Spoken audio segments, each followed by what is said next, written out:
பிரியமானவர்களே, இயேசு கிறிஸ்து நாமத்தினாலே உங்களை வாழ்த்தி வரவேற்கிறேன். இந்த நாளிலே ஒரு வேத வசனத்தை காண்பிக்க விரும்புகிறேன். சங்கீதம் 103:6. ஒடுக்கப்படுகிற யாவருக்கும் கர்த்தர் நீதியையும் நியாயத்தையும் செய்கிறார். ஒடுக்கப்படும்போது மேலும் மேலும் சில பேர் ஒடுக்க தான் பார்ப்பாங்க. ஒரு காரியத்தை தாங்க முடியாத பாரம் இருக்கலாம், மற்றவங்கிட்ட சொல்லும்போது நம்மளை ஒடுக்குவாங்களை கண்டி அதுக்கு ஒரு சமாதான வார்த்தை சொல்ல மாட்டாங்க. நம்ம ரொம்ப வேதனையோடு இருப்போம், அதோடு கூட குத்தத்தான் பார்ப்பாங்க. ஒரு வார்த்தை சொல்லுவாங்க, எருது நோய் காக்காவுக்கு தெரியாதான், அது குத்தத்தான் பார்க்குமா.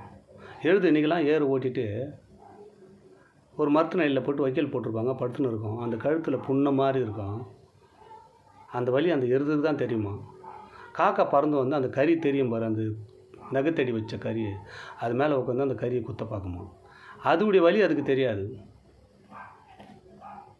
அன்பு பிள்ளைகளே, ஒடுக்கப்படுகிற யாவருக்கும் உங்கள் வேதனையை, உங்கள் துன்பத்தை யார்கிட்டையுமே சொல்லாதீங்க. கேட்பாங்க, மீண்டுமா அவங்களுக்கு கொத்தி காட்டுவாங்க. மற்றவங்க சொல்லும்போது அந்த வார்த்தை நீங்கள் கேட்கும்போது உங்கள் இருதயம் ரொம்ப கடினப்படும். நீங்கள் கர்த்தர்கிட்ட தெரிவிங்கன்றாருங்க, தெரியப்படுத்துன்றார் ஆண்டவர். ஒடுக்கப்படுகிற யாவருக்கும் கர்த்தர். கர்த்தர்னா அப்போ தான் நீங்கள் கர்த்தரை நினைக்கணும். ஒடுக்கம் வரும்போது தேவனை துதிக்கணும், தேவனிடத்தில் முறையிடணும், தேவனிடத்தில் விண்ணப்பத்தை வைக்கணும்னு ஆண்டவர் இங்கே சொல்கிறாருங்க. உங்கள் வாழ்க்கையில் ஒடுக்கப்படுகிறீங்களா? என்னென்ன காரியத்துக்கு ஒடுக்கப்படுகிறீங்க? எந்தெந்த காரியத்தில் சோர்ந்து போய்க்கிறீங்க? ஆண்டவர் உங்களை பார்த்து அங்கே சொல்லிங்கிறாரு, ஒடுக்கப்படுகிற யாவருக்கும் நீதியையும் நியாயத்தையும் செய்ய போகிறாருங்க. எப்படியாப்பட்ட சூழ்நிலையாக இருக்கட்டும், இது நிறைய முடியாது, இதிலேருந்து வெளிவர முடியாது, நான் ஒடுக்கப்பட்டுட்டேன், என் வாழ்க்கை ஒடுக்கி போச்சு, என் பிள்ளையுடைய வாழ்க்கை ஒடுக்கி போயிடுச்சு, என்னுடைய மகளுடைய வாழ்க்கை ஒடுங்கி போயிடுச்சு, என் வேலை ஸ்தலத்தில் எல்லாம் முடங்கி போயிடுச்சு, யாரெல்லாம் நினைக்கிறீங்க? கர்த்தரை கூப்பிடுங்க. அவர் நீதி செய்கிறவர். யாரெல்லாம் உன்னை விடுவிக்க முடியாதுன்னு சொன்னாங்களோ அவங்க முன்னாடி அவனை நீதி செய்ய போகிறாரு. யாரெல்லாம் அவ்வளோதான் சொன்னாங்களோ அவங்க முன்னாடி நீ தலை குனிஞ்சிருக்கிறியா, அவனை நியாயம் செய்ய போகிறார். நீதி விசாரிக்கிறவர், நியாயத்தை தீர்க்கிறவர் இயேசு ஒருவர் தான். பயப்படாதீங்க. இந்நாள் வரைக்கும் நீங்கள் கர்த்தர் ஒடுக்கப்பட்டிருக்கலாம், ஒடுக்கப்பட்டு அநேகத்துக்கு போயிருக்கலாம். இப்போ இந்த வேலையில் நீங்கள் ஆண்டவரை நோக்கி அவர்கிட்ட முறையிடுங்க. அவர் நீதி செய்கிறவர், உங்கள் வாழ்க்கை நீதி செய்வார். இந்த நேரத்தில், இந்த வார்த்தை கேட்ட நேரத்தில் நீங்கள் ஆண்டவரை போய் உன் விருப்பத்தை, உன்னுடைய ஒடுக்கத்தை, எந்த நிலையில் ஒடுக்கப்பட்டிருக்கு அதை ஆண்டவர்கிட்ட அறிவிங்க. மனுஷனிடை காட்டுவதை பார்க்கலும் தேவனிடத்தில் நலம் பற்றுதலாக இருப்பது நலமாக இருக்குமா.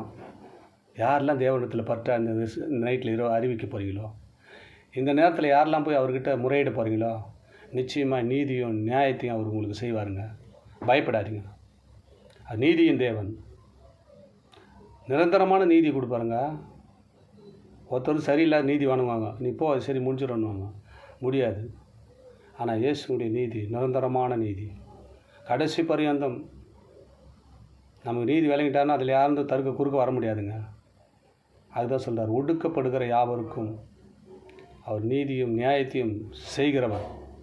யாரெல்லாம் ஒடுக்கப்பட்டீங்களோ, இந்த வார்த்தை கேட்டீங்களோ, உங்கள் வாழ்க்கையெல்லாம் ஆண்டவர் சரி செய்ய போகிறார். நீங்கள் முறையிடுங்க. முதலாவது தாவீது முறையிட்டார்.